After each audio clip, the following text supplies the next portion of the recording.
Hi guys, and welcome back to Hilltop Farm.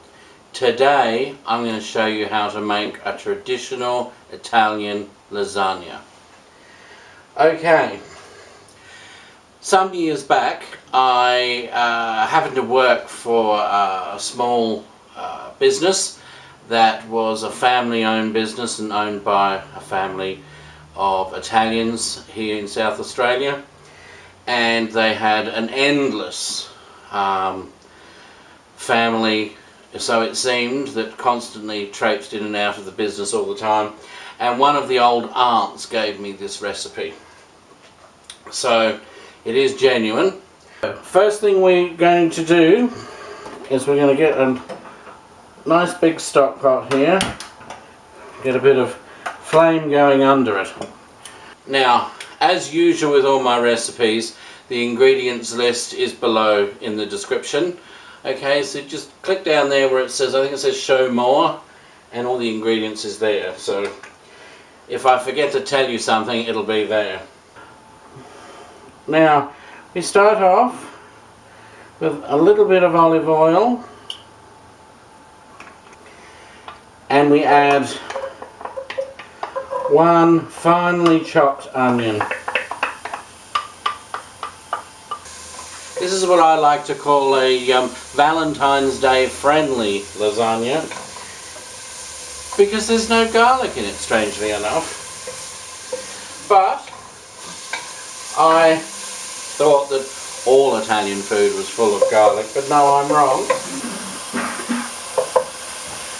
Apparently lasagna, well, this lasagna anyway, I'm told if you add garlic, makes it a bit bitter, and that's not what we're going for. So no garlic, just onion. Now we cook these through on a medium sort of heat. We're not trying to colour them up and caramelise them.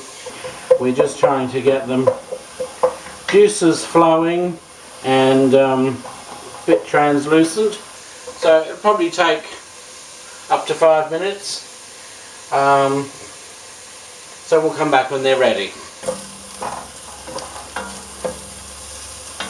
Okay, that's looking about right. Now the next thing we need is here. In this bowl here I've got 500 grams of beef mince and 500 grams of sausage meat. That's about a pound of each. And we pop that in.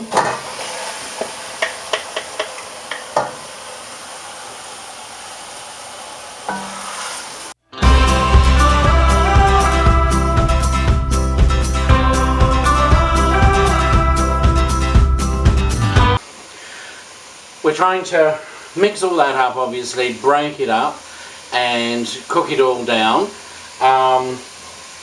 until it's virtually cooked through. And when it's at that stage, we'll come back.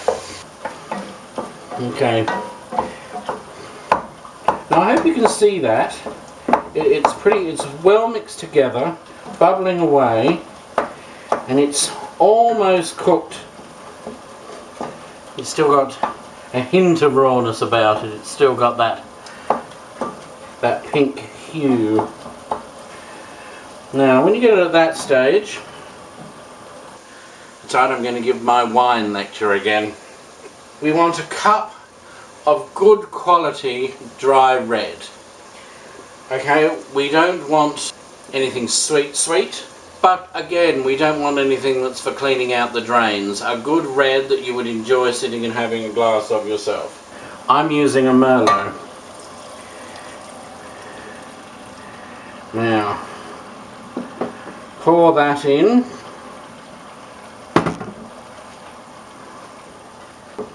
Okay, and mix that through. Now, it's starting to look like it. I'm going to put in 3 or 4 good pinches of ground pepper and just a couple of salt. Now I've got 2 tablespoons of dried oregano. If you're using fresh, then I'd up it to at least 3. But unfortunately my herb patch is under repair, so I'm resorting to dried. 1 large tablespoon of regular sugar. Okay, mix all that through. In this bowl here, I've got about 3 pints of our home canned tomatoes. I've run through them with a knife so they're all chopped up and diced and so forth. You could use tins, but as I say, make sure it's nicely chopped. Okay. Now, add that in.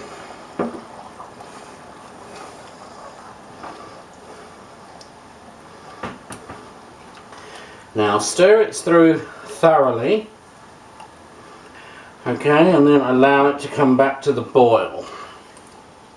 Now it's come up to a simmer. We're going to start by popping in a couple of dollops of tomato paste or tomato puree, whatever it happens to be called in your country. Okay, mix that in. Now this is going to have to simmer for 3 to 4 hours. Now you only want it slightly thicker than this when it's ready. I've got some homemade chicken stock here. I'm going to add about half. I recommend you pop a lid on, but at a slight angle like that. Pop that on one of the back burners on the lowest heat. Check it every half hour or so, give it a stir. You don't want it catching and sticking to the bottom. And then when that's ready, we'll come back and I'll show you how to assemble the most magnificent lasagna you've ever had. This is looking and smelling wonderful. Now, once it's at this point, small handful of basil leaves that you've shredded together, pop those in, scrape down the sides a bit because it will have reduced, needless to say. Just loosely pop the lid back on that and pop that over to one side. Now here you can see I've got all the sheets of lasagna ready. I've just boiled the kettle, so we pour the hot water from the kettle over them and we leave that to stand. Then what we do, in this bowl we have 1 kilo or 2 pounds of fresh ricotta cheese. We have half a cup of grated Parmesan. I've put a bit of salt and pepper in there, and we've got 1 egg. Now, the elderly lady that gave me this recipe, when I read through it, and I said to her, there's no bechamel.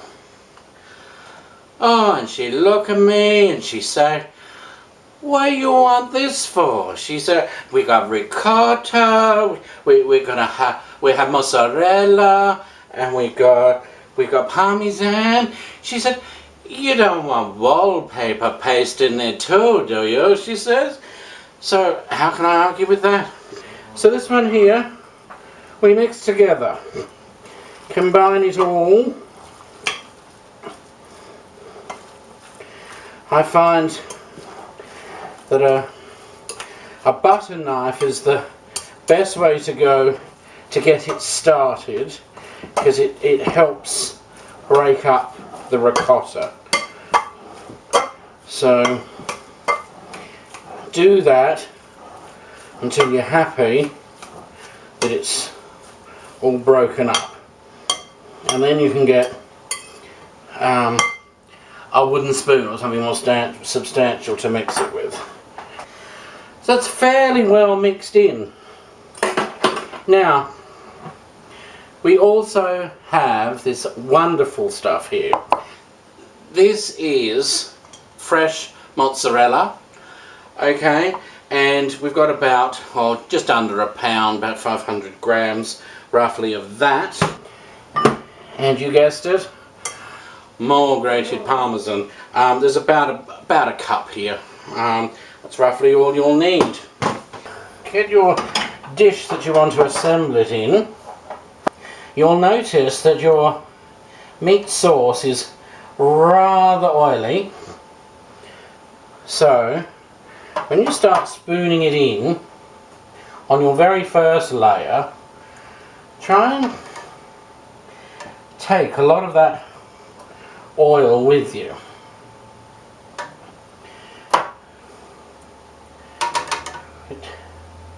It helps it lubricate, and apart from anything else, the fat is where a lot of the flavour is, and it will work its way up to the top through all the layers, which is what you want, of course. The bottom layer is pretty much a token gesture, as you see. You see that? Okay. Well, learn from this, people. I tried to speed things up by using hot water instead of having them soaking a bit longer in cool water, and they're all stuck together. So we're getting them apart. In the meantime, we go to a cheesy layer now, where we dollop on our ricotta. Now,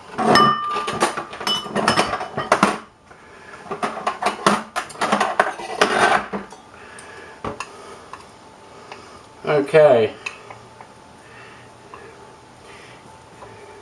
using this sort of an action, use whatever you've got, knives, whatever, separate it as best you can. Okay, then you start putting on some of this wonderful fresh mozzarella,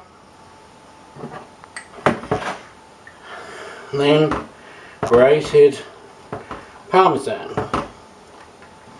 Then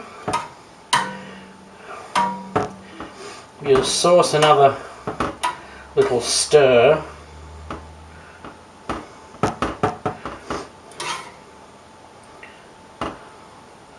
spoon it on,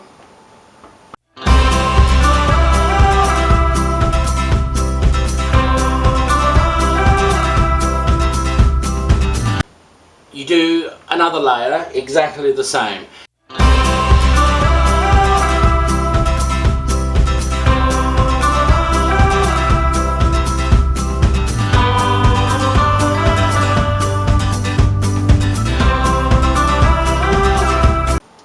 So different this is to what I've done in the past as a non-Italian. I've always had it stuffed, if you like, with much more sort of filling, feeling as though what I was putting in there, you know, wasn't adequate. I mean, I wouldn't have thought this was adequate when I first saw it. I thought, but there's all these gaps and doesn't seem to be enough guts to it, you know. But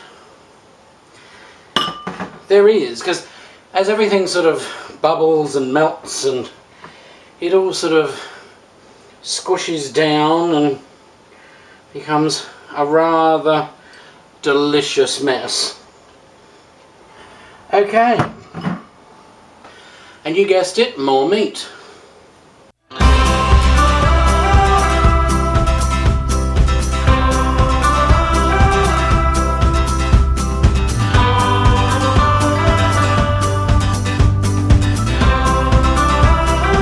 It changes at the last, that's the last layer of pasta. So what we do is we have to empty what is left of the meat sauce on. Then work it to the edges so that all the pasta, even if it's not covered as such, is at least kind of coated, if you know what I mean. Now the next thing is we go ricotta, mozzarella, Parmesan. Okay, so we dib dab on what's left of the ricotta. Now, without disturbing your meat sauce too much, you know, try and break up your ricotta and try and distribute it a little more evenly.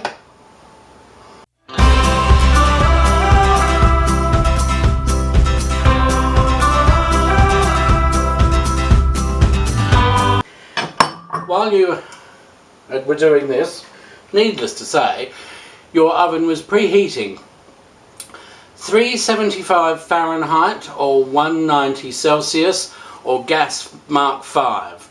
Okay, now you pop that in up to an hour. I'd check it after half an hour and just keep your eye on it. You may need to turn it if your oven isn't fan forced, or but you want all the cheese to be melted, everything to be bubbly and to be golden brown, not black. Alright? So keep an eye on it and we'll have you back when it comes out of the oven. Well, there you go. You'll have to forgive me, I'm on the champagne already. Okay. That looks absolutely beautiful. Now, excuse me again. Now, we're going to decorate it. And I've already apologised that my herb patch is in the middle of being moved and revamped. So I'm having to make do with store-bought. So don't laugh. These sad little offerings here. It is basil. Okay. I know, aren't they pathetic? This is what you get, you see, from you don't grow it yourself. But you can get the general idea. Pop some of those on for a little bit of prettiness. Now, always, always, always with the lasagna, because you were talking about runny cheese and minced meat and so forth, let it stand for at least 10 minutes, if you can get away with it 20 minutes, before you cut it and serve it. And you'll be surprised how much better it stays together and it still keeps its heat inside. Alright, so serve that with maybe a crusty bread and a hearty red wine and a lovely side salad, and close your eyes and you could be back in Italy. Or in Italy if you've never been there. Okay, well, if you like this video, hit the red subscribe button so you don't miss out on any more, and give us a big thumbs up. Leave us a comment, say hello, why don't you? And until next time, it's goodbye from Hilltop Farm. See ya!